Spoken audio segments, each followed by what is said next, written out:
Nicolas Sarkozy jugé coupable pour corruption, 3 ans de prison et un retour en politique très compromis.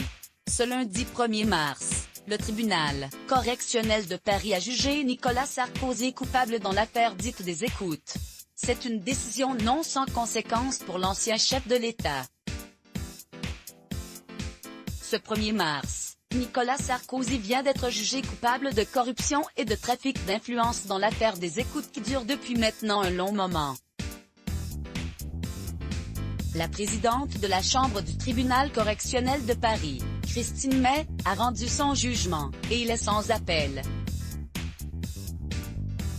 L'ancien président de la République a condamné à 3 ans de prison dont 1 an ferme, une décision légèrement allégée puisque le 8 décembre dernier, le parquet national financier avait requis 4 ans d'emprisonnement, dont 2 fermes pour Nicolas Sarkozy dans cette affaire, justifiant que l'image présidentielle avait été abîmée par l'affaire, avec des effets dévastateurs.